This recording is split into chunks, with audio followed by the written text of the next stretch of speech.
Hello everyone, welcome to this The Bridge video about how AI and data are reshaping the world of private equity. I'm Jérôme Petit, managing partner at Artefact, in charge of all our global PE clients. I've been serving this industry for more than 25 years now, hence the gray hair. And I have the great pleasure to be joined today by Elina. Would you introduce yourself, Elina, please? Sure. Hello, Jérôme. Good to be here. So, Elina Ashkinazi, I'm a partner at Artefact. I'm part of private equity practice. I spent a big chunk of my career working for a consulting firm that was specialized, especially in due diligence work, transactional support. So I feel like I know this world fairly well and sort of some of their key concerns and pain points. And we're thrilled to be able to help them resolve some of those with the help of AI today.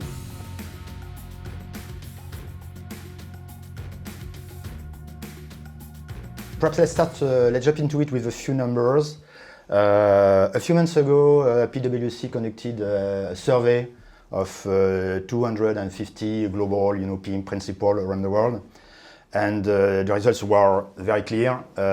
Three quarters of the firms have invested massively in digital transformation, whether of the company itself or the portfolio companies in the last year. 2/3 of that being in AI. So the transformation of the industry is massively underway. Yet for many of our clients, the task is a bit overwhelming. There are so many potentialities, yet so many risks also. So perhaps let's start with the flavor of the week, the kind of engagements we are doing the most at the moment.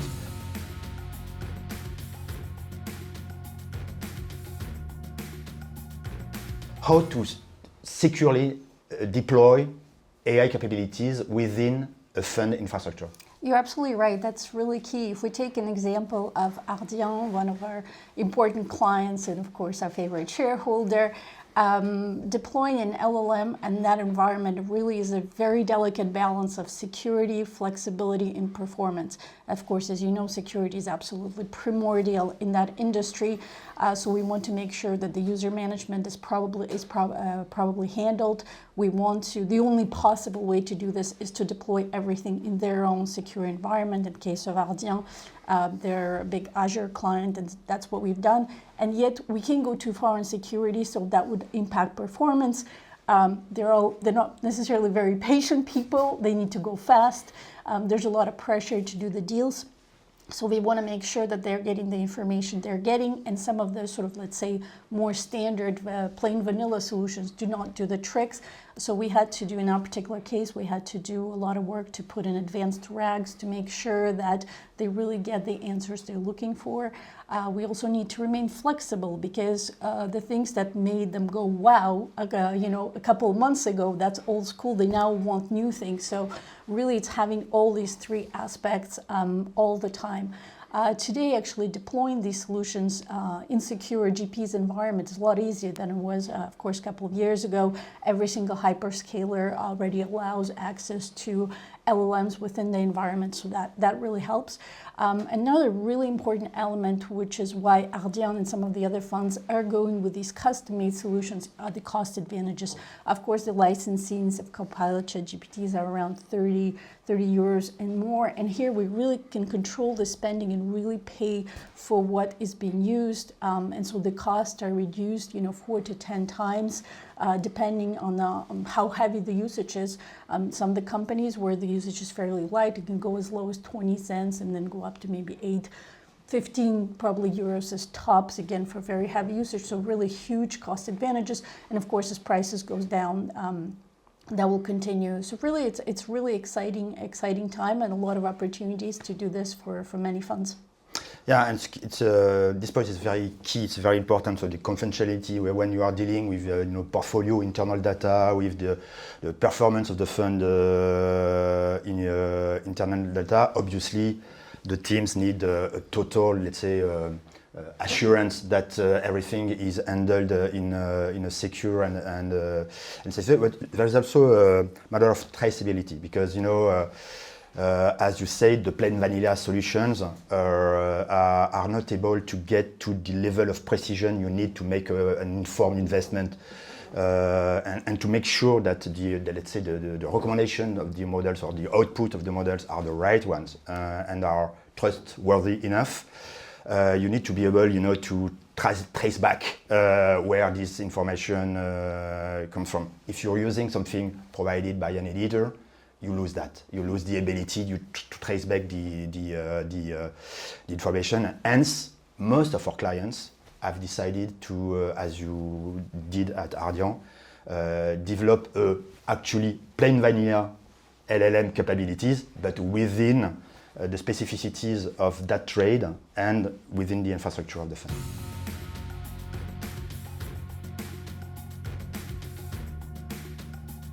Yeah, absolutely. And what we're seeing today, and that's really cool, is that we're seeing the use of these solutions all across the investment cycle. So again, initially we really mostly thought of them for the investment team, just kind of looking at some of heavy documents.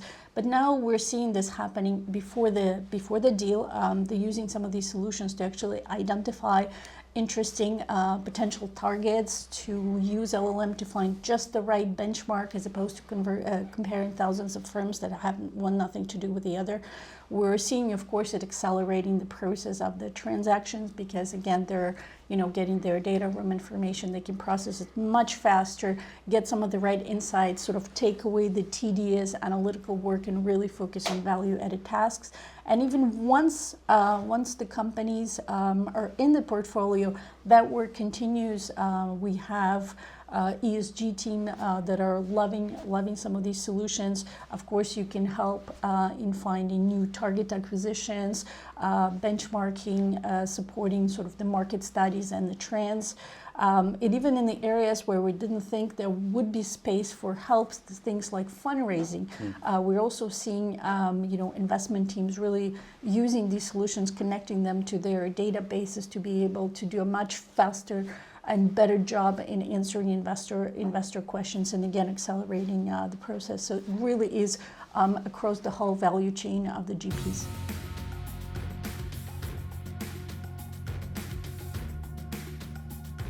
As you may have noticed, dear listener, behind the camera, we are using a lot the word fast. And actually, it comes from the point that today, technology is not an hurdle anymore. So the technology has been democratized by all the providers, whether the hyperscalers for the cloud infrastructure or the model providers. It's really easy to implement this model. To be honest, I should not say that. We still need to work a lot on that, dear clients. It's a burden and a lot of work, but to be honest, the tech part is not the hard one. Still, there's still a need for business process re-engineering. A good old Lean Six Sigma kind of project, gray-haired consultant like me are doing for 25 years. And that's exactly a kind of program we are running at the moment at Apax France, no name 72.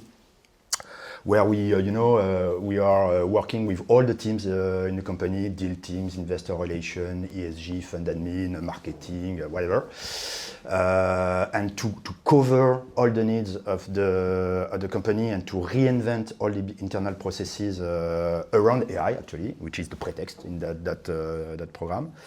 It goes very fast. It actually takes only 3 months to totally reinvent the way the GP is working. Yeah, absolutely. And I think today we can honestly say that AI is no longer just a gimmick, a gadget. Really, it's becoming part of their daily lives. And what's really, really cool is that it's no longer a push where consultants come with ideas. Once the solution is in place, the teams themselves find great ways to using it, and they coming up with use cases that we didn't even think when we actually put the solution in place. So, as Artefact's motto, AI is about people. It really is truly about people. They're taking the solutions and adapting the solution to their own needs, which we can't possibly, anticipate what every single person will do. So it really is exciting two-way street.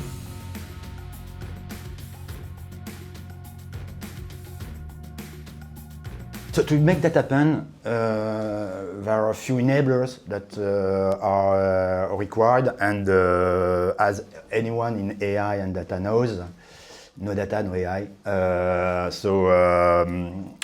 One of the key topics, and that's again a job you have conducted brilliantly at Ardian, is helping the GPs structure their data platform in a unified way in order to bring together all financial data from the portfolio companies, from the third-party data providers, the Preqin, Capital IQ, Merger Market of this world, in a single gateway where anyone can access the data in flexible way.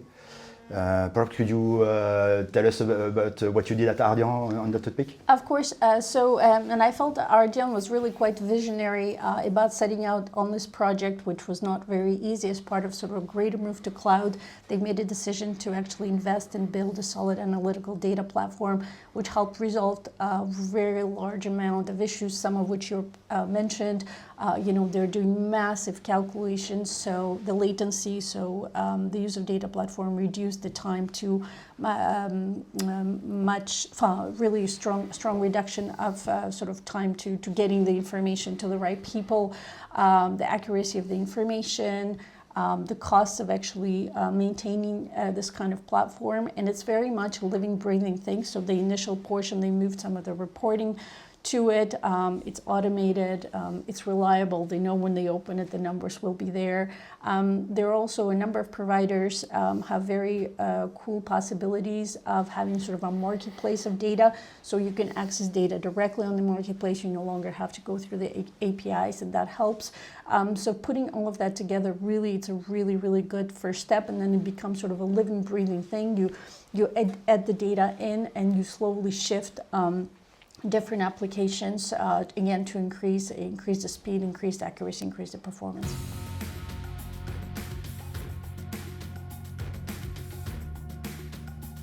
So we talked since there a lot about how the GP can embrace AI itself for its own internal processes. But obviously, in a job where you have to invest in tens or thousands or hundreds of companies, the real value is into helping the portfolio companies themselves embrace the change and make the most of this new technologies. So we have done that a lot of times now with various clients. Could you perhaps describe the kind of program we did at Ardian, Astor, 5 Hours? That's right. Well, I think it's been a couple of years now that most of the funds sort of realized that you can't do nothing with AI, with the data. And as you mentioned, the Price Waterhouse report that you mentioned was actually talking about it and how it will influence the valuation of the company. So I guess the tricky part for them to get started was that up to recently, AI was considered to be sort of the luxury of very large firms who can afford very large, data engineering, data science teams, and what can you possibly offer to a small company? And of course, with change of technology, that has changed. So the way we get started is usually we start by kind of looking at the AI maturity of the company. And again, let's not assume just because it's a smaller size company that they haven't done some really advanced work, and quite often it is the case. So we'll consider sort of the exposure of the company. Are they really at risk because of the arrival of LLMs and advanced AI solutions, in which case some moves need to be made very quickly. Some companies are relatively safe because they're in the sort of the environment of important sort of physical products where AI is not as important, but there are plenty of opportunity to find efficiency thanks to AI. So the first step is we assess the maturity, and working very closely with the company, with the company's management, we identify sort of the use cases, the areas where the value lies, usually focusing on the core of the company. And because of Artefact's experience, one thing we know very quickly, we can identify the use cases, we can size very quickly, is this a big use case that's going to take millions and years and very hard to maintain, or is this really truly a quick win that we can pull together in a couple of weeks, they can maintain it easily, and it will generate value. So ultimately, it's actually very easy for us to customize and help them find the use cases that make sense for their industry, for their size, in line with whatever their strategic priorities are. And of course, we can actually take it a step further if the timing is ripe and if they're confident and comfortable and they want to do this, we can support them in actually building some of these solutions. Of course, as you know, at Artefact, we have many technological accelerators things where we can deploy secure GPT in a matter of, weeks, where they can start testing them and trying them, as well as many other accelerators across different cloud providers, so we can go pretty fast, get the pilot into their hands so they can test it out, see if it really generates the value, and then make a go, no-go decision. So really is also a very exciting time for portfolio companies. Yes, truly. And to elaborate on that, I think one of the key strengths of Artefact for this kind of approach compared to our peers, I think we have many colleagues who are trying their best at this exercise, is that as perhaps you know, we are vertically industrialized, vertically specialized, sorry, and this work is done leveraging the experience of 200, 300 of directors and partners from Artefact all around the planet, who are bringing the actual field knowledge about what's happening with AI in a specific industry, and that allows us to come to a company who is building, I don't know, a wooden thing for houses or radiology clinics. Yes. To identify what are the right use cases for them, what are the competitors doing.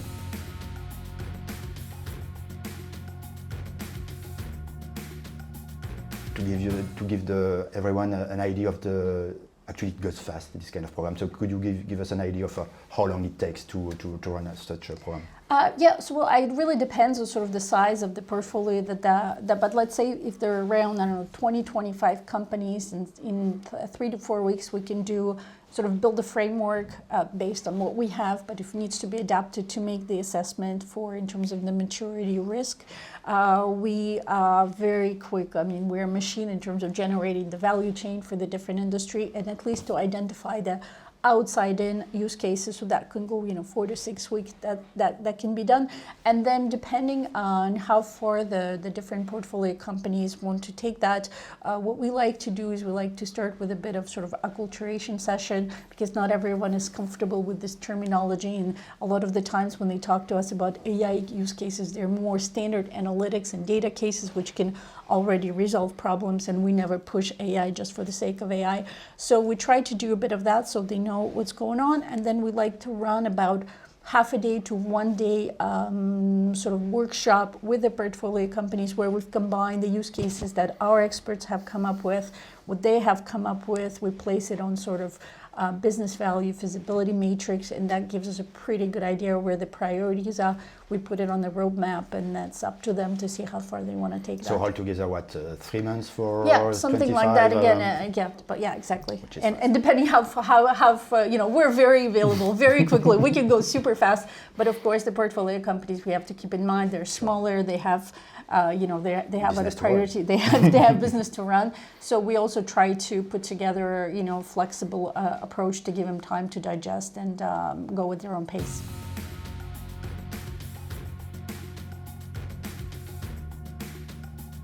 And could you give us examples of the key use cases? There are plenty of them, very different in nature depending on the industry of the portfolio companies, but a few key things, recurring things you've seen during these programs? Yeah, so of course something, let's say some sort of internal Gen AI based solutions is really key to a lot of these firms who again don't have very large staff. So anytime they can save a bit of time on writing emails, doing summaries, integrating the information from a sales meeting into their CRM, anything that you can do to accelerate, that really helps. So that's definitely was a common theme for a lot of them. Things related, a lot of these companies are B2B, so sort of the marketing solutions, being able to identify the leads much faster using LinkedIn or whatever be other sources. A lot of these companies respond to a lot of tenders. So we have, for different clients in the industry, we've built solutions that help accelerate, that help ingest sort of the RFP information, and then based on the previous information, that previous answers, try to answer those very quickly. So those are, I'd say, some of the more general themes that we've seen, and then of course there are very specific use cases depending on the company and the industry. Thank you, Elina, for your valuable insight, as always. Thanks very much for having me here. It's always a pleasure. I hope we have helped make clear why AI and data are the thing of the moment in private equity. It's an industry where FOMO is a massive driver, and guys, you need to act now. Thanks for your attention, everyone, and stay tuned for other inspiring innovations from Artefact in various industries here at the Bridge.